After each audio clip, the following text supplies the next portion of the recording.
Before we begin this round, I almost forgot that villagers spawn at a +1 because we have 4 monsters. And we drew a card that spawned 7 peasants, which means we should have spawned 8. So we'll have the 8th peasant join them. And now the spawn is correct.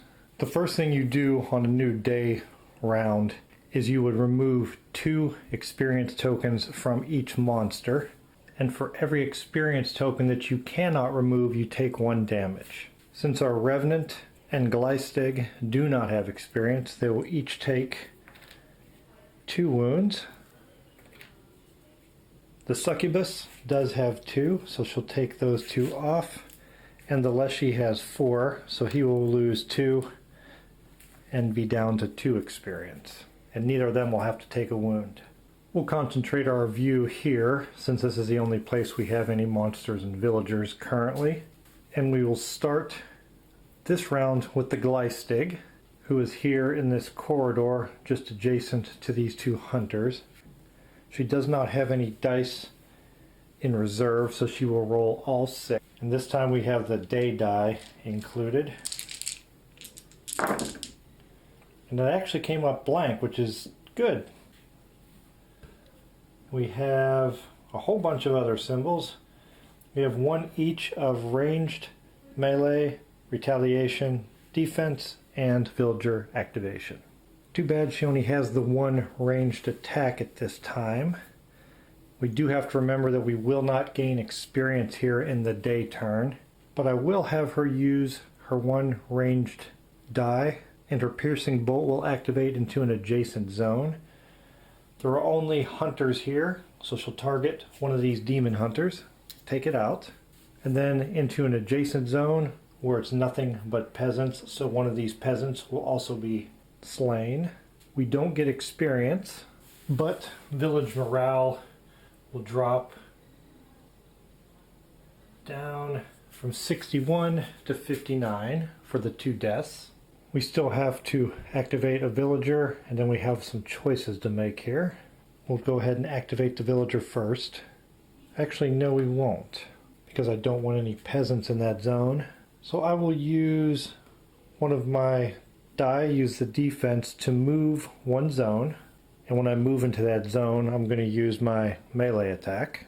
Move into the zone, attack the only villager there, taking out that demon hunter. Then I'll use my additional die to move again, moving back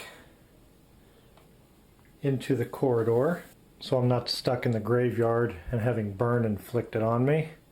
And we'll use our villager activation die. This is the only group of villagers right now, so we'll move 1 into the graveyard. And the Glystig has used up all of her dice. Moving the next turn over to the Succubus. But before the Succubus goes, we need to decrease the morale by 1 to 58 for that demon hunter that the Glystig slayed. The Succubus can now roll her dice, but she has 2 ranged attacks in reserve. I don't see her getting off 2 of those, so we will remove 1 from the reserve before we roll, which is an option you're allowed to do, and I'll just leave the 1 in reserve. Because she has 1 die in the reserve, we have to remove 1 die before we roll, and it can't be the day die.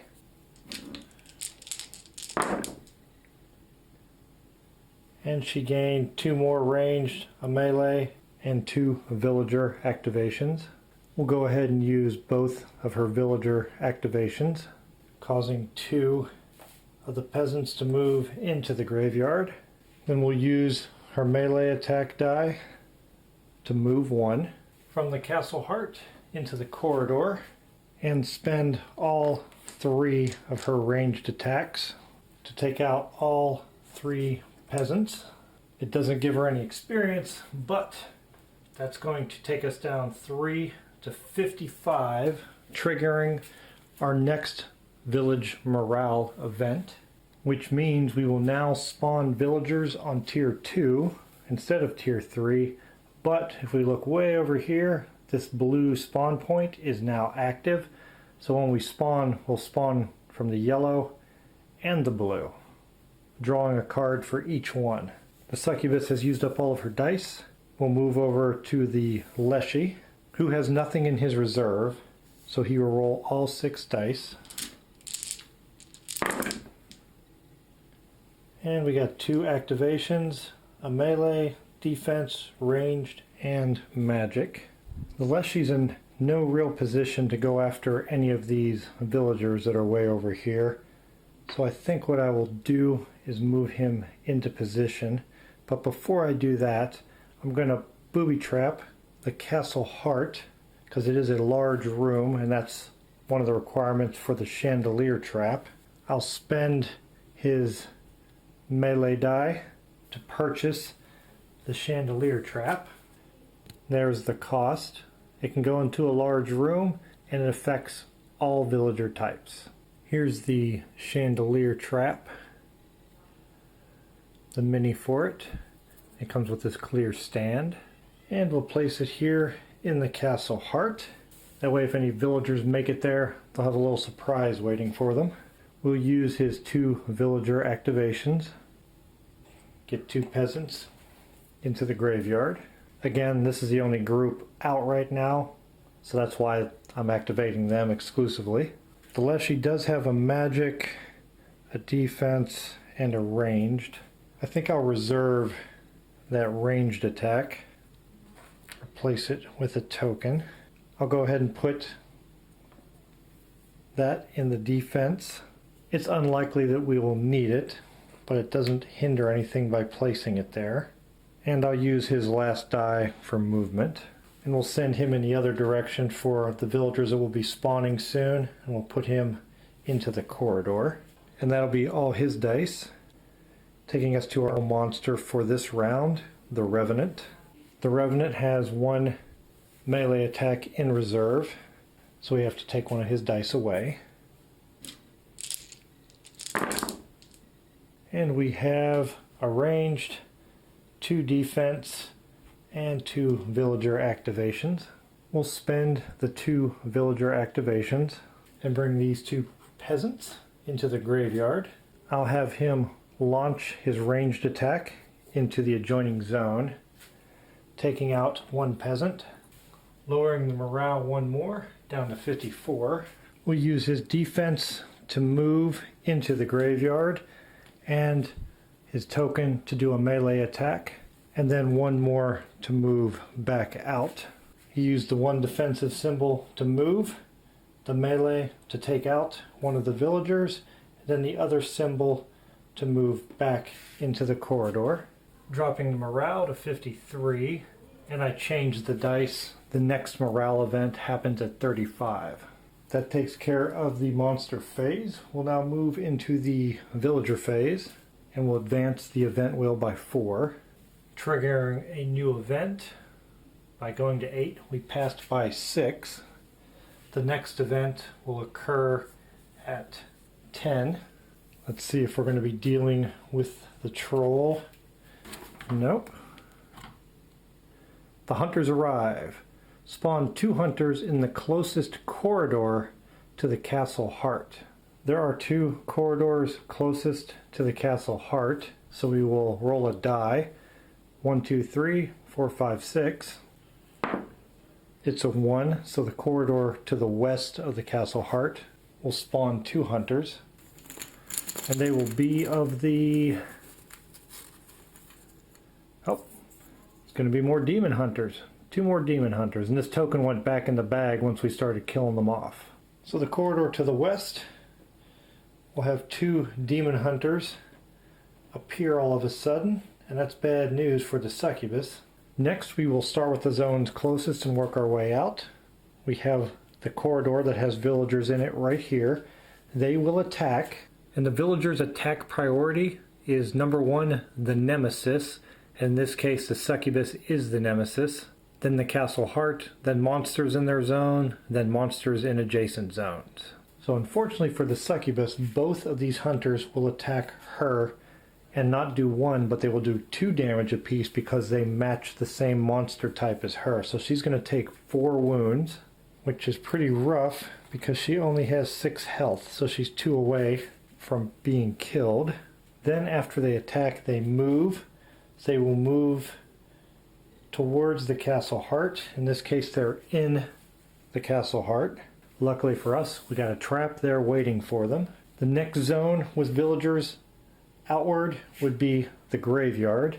Those are both peasants with a range of 0, so they can't attack, but they will move then 1 zone towards the castle heart into the corridor with us. There are no more villagers out there to activate. The trap here, there in the castle heart. The chandelier will come crashing down, do 2 damage to villagers, and the villagers retreat 1 zone. There's not going to be any left to retreat because this affects all types, and will kill both demon hunters, lowering the village morale to 51. Now we will spawn villagers, and this time we got 2 spawn points. We'll start here at the yellow and then do the blue, but this time we're spawning at tier 2. The first one at the yellow, we're going to see more peasants. It's going to be a group of 5 plus 1 for 6. We have our peasants spawned, and now over here to the blue, we're going to get another group of hunters, and it's going to be a group of 4 hunters. And again, they can be of any type because we only have the 1 demon hunter out there. And this time, it's going to be of the cursed type. Here are our 5, it's 4 plus 1 cursed hunters. Luckily, they're really far away from the Gleistig, so they won't be doing that extra damage to her. We'll move into the cleanup phase, remove expired tokens. First, we'll get this trap out of here, and the Leshy's defensive token will be removed. We'll draw a new trap card, and get the fire trap. It needs a ranged die face to purchase. It does 3 damage, and town heroes suffer burn. It can be placed in a corridor or a small room, and it affects all types. The trap card is in place. We'll pass the first player token over to the succubus and change day into night. The new round begins, and it's now nighttime, the domain of the monsters. Ready to do some damage. Gotta collect some experience, at least for the Revenant and Gleistig, and the succubus too. They all have wounds already. The Leshy I'm not that worried about because it has 9 health. But the succubus will be going first, and we've swapped out the day die for the night.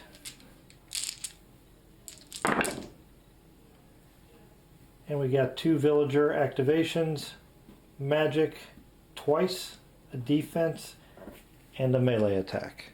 The villager activations will activate the villagers furthest away from the castle heart. This group of peasants is 3 away. This group of hunters is 4 away. So we will activate them by using the 2 activations, sending 2 hunters forward into the corridor. I will spend her melee attack in the corridor she's in, eliminating a peasant. That will gain her an experience and lower the morale to 50. Then I'm going to use her defensive die to move back into the castle heart, where I will use both of these magic die. Move her back to the castle heart, and when you're in the castle heart, you can use magic die to regain health or remove status effects. So we'll use both of these to gain 2 health back. Instead of having 4 wounds, she now only has 2. We weren't able to get her 2 experience, but she did regain 2 health and get 1 experience, so she will only take 1 wound at the beginning of the day. And that will end her turn, passing it over to the Leshy, who rolls 3 ranged attacks, 3 defense. Don't really need the defense, so I'm going to re-roll those. Let me move these out of the way because there's 3 of the same result. And now we have 4 ranged, and I think we'll actually keep that. 4 ranged, a retaliation, and a villager activation. And I forgot to mention that I had a ranged attack in reserve that I removed before I rolled those dice so I could roll all 6 dice. But I guess I should have just kept it and only rolled 5 because I ended up getting a bunch of ranged attacks anyway. The Leshy is in the corridor just east of the castle heart. If I enter here, I'm going to be inflicted with silence, which is not terrible in this situation. What happens with silence is when you're inflicted with silence, you have to put the silence token on one of your reserve slots. Leshy only has 1, which means I won't be able to reserve anything until I clear that status effect, but I'm willing to deal with that right now. First, I'm going to activate a villager, and these are still the furthest away at 4 away from the castle heart, so they will activate. Make a little bit of room, move another hunter forward into the corridor. Then I'll move forward using one of my ranged attack die into the chapel. I will get inflicted with silence, so I'll place this silence token onto the Leshy's reserve spot. Then I will use 3 ranged attacks to fire into this adjacent zone, taking out all 3 hunters, gaining 3 experience, but it's +1 at night, so 6 experience. We'll place that 6 experience here real quick, and I realize I made a mistake. The succubus should have received 2 experience because it is nighttime, so she will not take any wounds in the next day turn, which worked out really good. So these have been used.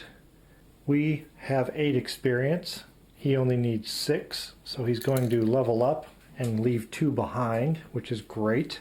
We could level up his Thorns ability, which states any defense used by you in defense also deals 1 damage to the attacker. We don't have a requirement to spend on it. We could do Wrath of the Forest, use a magic symbol, then your first ranged attack can target any zone, anywhere on the board, no line of sight. Or we can go with Growth, remove 1 damage or status effect token from you or another monster's dashboard, and that can be in my zone or in an adjacent zone, which is really great. I'm going to go with that so we can manage our health a little bit better. So we'll put Growth into play, and we have 1 die remaining, the retaliation symbol, which I'll put into my defense. Swap that out with a token. The Leshy used up all of its dice. We will move over to the Revenant, hopefully gain some experience by attacking this peasant there to help protect us from the coming day. What are we going to get with the Revenant? 2 ranged, 2 activations, and 2 magic. Actually not too bad considering. First thing I will do is use one of my magic to move 1 zone into the castle heart. Then I will use my ranged attack to attack an adjacent zone, taking out this peasant and gaining 2 experience. There's the 2 experience for that peasant. And quickly I went back and looked at the footage and I realized that I did not reduce the morale by 3 for the 3 hunters that the Leshy took out. So morale would have been 47 after the Leshy, and then the Revenant took out a peasant, taking it down to 46 now.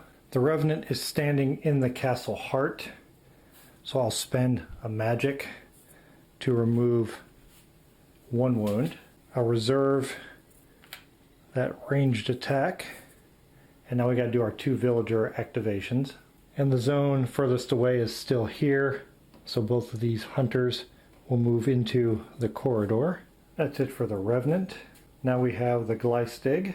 We'd like to do some damage here, take out a peasant or 2, gain some experience. It looks like she might be able to do that because she does have a ranged attack.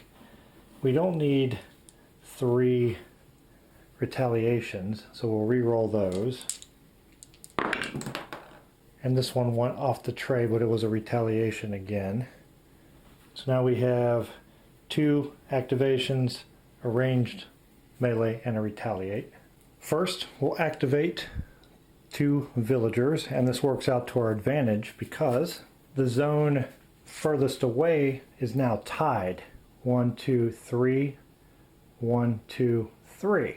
And when activating villagers, if they are equal distance apart as far as furthest away from the heart, then they activate in their order according to weakest first. So peasants, then hunters, followed by town heroes. So 2 peasants will move into the graveyard, allowing the Gleistig to fire 2 ranged attacks into that adjoining zone with her piercing bolt. It says, my ranged attacks also deal damage to a zone adjacent. So each attack now, not just the first one. So she'll take out 1 peasant, another one in the adjoining zone with that first shot, then this peasant, and then 1 in the adjoining zone with this second shot, taking out a total of 4, which she will collect 8 experience for, and reduce the morale by 4 down to 42. She will gain those 8 experience. She only needs 6 to level up, so we will spend 6. We've already leveled up Piercing Bolt, so we can't level it up again. We can choose between Led Astray, move 1 peasant in every zone, 1 zone towards a villager spawn point, or Lured to Their Doom, move all peasants in target zone 1 zone towards you, and slay half of all peasants moved. Rounded down. We're going to go ahead and choose Lured to Their Doom. And the Gleistig now has that power available by using a melee die. And you can use your powers right away, and I will use the melee die. I can't reserve it anyway. And Lured to Their Doom needs line of sight, and it has a range of 1 or 2. I have line of sight straight across. They are 2 zones away, so all peasants will move 1 target zone towards me and slay half of all peasants. So another one will be taken out, dropping the morale down to 41 and gaining the Gleistig 2 more experience. And she now has 4. And just in case something strange happens, we'll go ahead and put the retaliation in the defensive slot. That was a really effective phase for the monsters. All of them have at least 2 experience available too, so we will not take any extra wounds in the coming day. We didn't get any traps placed this time, but I think that's okay considering we only have 1 peasant and 2 hunters out there right now. But that being said, the villagers will now go into their phase, and we know what's coming because we haven't seen the troll card yet. We've gone through 2 events, which means this 3rd card has to be the troll because of the setup at the beginning. So we will advance the event 4 to 12, passing 10 up. The next event will occur at 14. And here we go. Oh, there it is. Troll. Spawn the troll in the closest small room to the castle heart. That's bad news for the Leshy. The closest small room is 2 away, which is right here, the chapel. And here he is, our troll. It's going to be wreaking havoc in the castle now. The troll is in place there in the chapel, and we'll activate it here in a few moments after the villagers get to go.